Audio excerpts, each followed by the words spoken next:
viviendo en libertad. Raíces, firmes en la verdad. Raíces, viviendo en santidad. Mas no habrá siempre oscuridad para la que está ahora en angustia, tal como la aflicción que le vino en el tiempo que livianamente tocaron la primera vez a la tierra de Zabulón y a la tierra de Neftalí. Pues al fin llenará de gloria el camino del mar, de aquel lado del Jordán, en Galilea de los gentiles. El pueblo que andaba en tinieblas vio gran luz, los que moraban en tierra de sombra de muerte, luz resplandeció sobre ellos. Multiplicaste la gente, y aumentaste la alegría. Se alegrarán delante de ti como se alegran en la siega, como se gozan cuando reparten despojos. Porque tú quebraste su pesado yugo, y la vara de su hombro, y el cetro de su opresor, como en el día de Madián. Porque todo calzado que lleva el guerrero en el tumulto de la batalla, y todo manto revolcado en sangre, serán quemados, pasto del fuego. Porque un niño nos es nacido, un cuarto nos es dado, y el principado sobre su hombro, y se llamará su nombre admirable, Consejero, Dios fuerte, Padre eterno, Príncipe de paz.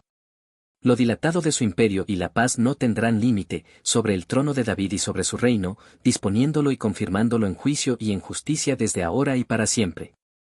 El celo de Jehová de los ejércitos hará esto. El Señor envió palabra a Jacob, y cayó en Israel. Y la sabrá todo el pueblo, Efraín y los moradores de Samaria, que con soberbia y con altivez de corazón dicen, los ladrillos cayeron, pero edificaremos de cantería, cortaron los cabrahigos. Pero en su lugar pondremos cedros. Pero Jehová levantará a los enemigos de Rezín contra él, y juntará a sus enemigos, del oriente los sirios, y los filisteos del poniente, y a boca llena devorarán a Israel. Ni con todo eso ha cesado su furor, sino que todavía su mano está extendida. Pero el pueblo no se convirtió al que lo castigaba, ni buscó a Jehová de los ejércitos. Y Jehová cortará de Israel cabeza y cola, rama y caña en un mismo día. El anciano y venerable de rostro es la cabeza, el profeta que enseña mentira, es la cola. Porque los gobernadores de este pueblo son engañadores, y sus gobernados se pierden. Por tanto, el Señor no tomará contentamiento en sus jóvenes, ni de sus huérfanos y viudas tendrá misericordia, porque todos son falsos y malignos, y toda boca habla despropósitos. Ni con todo esto ha cesado su furor, sino que todavía su mano está extendida. Porque la maldad se encendió como fuego, cardos y espinos devorará, y se encenderá en lo espeso del bosque, y serán alzados como remolinos de humo. Por la ira de Jehová de los ejércitos se oscureció la tierra, y será el pueblo como pasto del fuego, el hombre no tendrá piedad de su hermano. Cada uno hurtará a la mano derecha, y tendrá hambre, y comerá a la izquierda, y no se saciará, cada cual comerá la carne de su brazo, Manasés a Efraín, y Efraín a Manasés, y ambos contra Judá. Ni con todo esto ha cesado su furor, sino que todavía su mano está extendida. Dios les bendiga, mis hermanos, bienvenidos a nuestro tiempo devocional Raíces. Hoy estudiando el capítulo 9 de Isaías. Este capítulo es uno de los pasajes que tradicionalmente usamos en Navidad y luego se deja de un lado hasta la próxima. Sin embargo, debido a la riqueza contenida en el texto y en todo el libro de Isaías, en este episodio de nuestra serie de devocionales quizás no podamos hacerle justicia a todos los detalles contenidos en este pasaje, sino solamente aquellos que hoy he podido resaltar. Sabemos que debido a la división del reino en Israel y Judá, trajo, además de las consecuencias de desobedecer a Dios, trajo también su debilitamiento. El reino de Israel fue el primero en ser víctima de las invasiones enemigas, comenzando por la zona del noreste en tierras de la tribu de Neftalí, que es lo que se llamaría Galilea del Norte o Galilea Alta. Y también en tierras de Zabulón, que sería la parte sur de Galilea o lo que se llamaría la Galilea Baja. Estas regiones fueron las que sufrieron de primera mano los estragos y las evacuaciones de su población, que fue llevada en cautiverio por los asirios. La profecía de este pasaje nos deja ver cómo lo que en un tiempo fue oscuridad y desesperanza va a recibir de parte de Dios restauración, pero en los términos de Dios. Aquellos que un día les fue quitada su población, dice el verso 3, que su población sería multiplicada y llena de alegría a cambio del sufrimiento anterior. Los pueblos que habían sido opresores de Israel serían quebrantados por otra nación a la que Dios usaría para hacer juicio y enseñar a su pueblo que en vez de buscar alianzas o pactos con otras naciones y en vez de temer lo que otros pueblos puedan hacerle, al único que debían temer y el único pacto que debían honrar es el pacto eterno con el único Dios verdadero, creador de todo lo que hay entre cielo y tierra. Isaías, más o menos unos 700 años antes del nacimiento del Mesías, hace una descripción muy certera de quién sería este niño, que habría de nacer un rey, un descendiente del linaje de David, cuyo imperio no estaría limitado a tiempo y espacio. Varios son sus títulos o virtudes, y el primero de ellos apela a su sabiduría y su poder, y es el título de admirable consejero. Alguien que no necesita rodearse de sabios o de consejeros para gobernar justa y correctamente. El segundo título que se usa es Dios fuerte.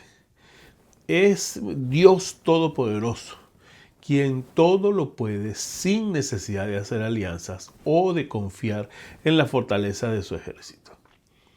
Finalmente tenemos los títulos de Padre Eterno y Príncipe de Paz. Estos títulos apelan a la confianza y seguridad que le es posible proveer para los suyos, no solo por un tiempo, sino por la eternidad. Como todo buen padre, Dios no aplica un castigo a sus hijos sin antes fijar los límites y advertir acerca de las consecuencias de traspasarlos. Por ello, en los versos del 8 al 10 se nos muestra cómo Dios, a través de sus profetas, envió un mensaje de advertencia contra la desobediencia a Israel. Y enseguida vemos cómo la soberbia reinó sobre ellos al punto de retar a Dios, al decir que aunque cayeran, se levantarían con más fuerza, demostrando así la forma de pensar de una persona o un pueblo que vive en franca rebeldía contra la autoridad. Israel, en su afán de demostrar su autosuficiencia, se hizo alianza con las naciones que en otro tiempo había derrotado para enfrentar al reino de Judá, cosa que no pudieron lograr.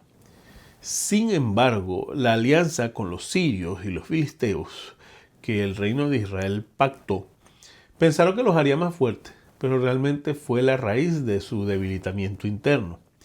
Pues estas naciones se infiltraron profundamente en la nación para crear confusión en el pueblo y en sus dirigentes. El verso 13 muestra la triste realidad y la razón principal de la destrucción de Israel. Dice así: pero el pueblo no se convirtió al que lo castigaba, ni buscó a Jehová de los ejércitos. Del 14 al 17 vemos cómo el reino del norte cometió el mayor error posible de cometer, que es preferir la ayuda de los hombres en vez de la de Dios.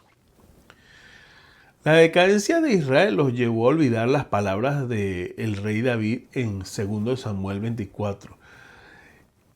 En grande angustia estoy.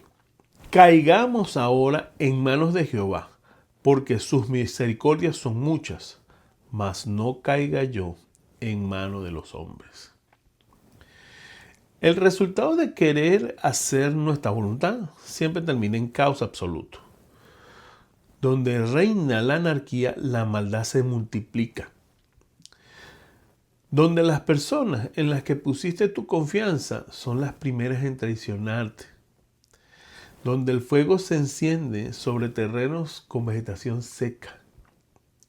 Aunque Asiria fue el instrumento que Dios usó para hacer juicio contra Israel, la razón de su caída fueron las decisiones que tomaron ellos mismos y sus gobernantes. Se podría decir que la destrucción y exilio de Israel comenzó de adentro hacia afuera. Lucas 6:45 dice: el hombre bueno del buen tesoro de su corazón saca lo bueno, y el hombre malo del mal tesoro de su corazón saca lo malo. Porque de la abundancia del corazón habla la boca. Dios tiene para cada quien una parte para hacer dentro de su gran propósito para la humanidad. Ha enviado a sus profetas a enseñarnos lo que debemos hacer para cumplir la voluntad de Dios y también para advertirnos de las consecuencias por no cumplir sus peticiones. A pesar de esto, muchos han tomado la decisión de vivir en rebeldía hacia Dios.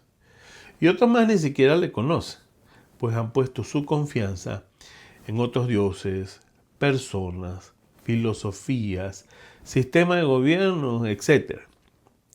El asunto es que en estos últimos tiempos nos ha hablado por el Hijo. Ese niño ya nos fue nacido. Y ese niño cuyo reino no tendrá fin vino, predicó, murió, resucitó y ahora mismo esperamos su regreso. Isaías no solo profetizó acerca de la venida del Mesías, también lo hizo acerca de los tiempos de anarquía y maldad que reinarán en el mundo y por los cuales el mundo será juzgado. Meditemos en este último verso en Lucas 18:8. Pero cuando venga el Hijo del Hombre, ¿hallará fe en la tierra?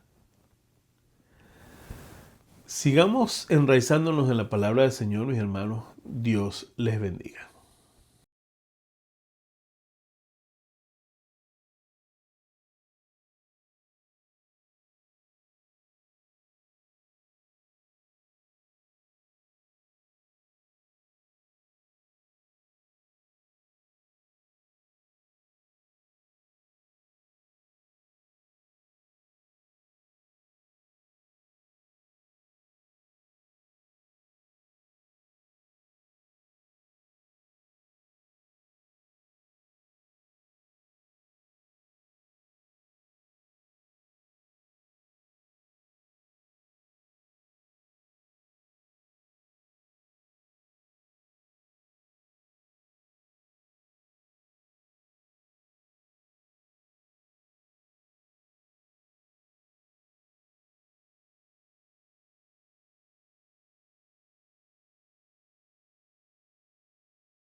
en la verdad. Raíces, viviendo en libertad. Raíces, firmes en la verdad. Raíces, viviendo en santidad.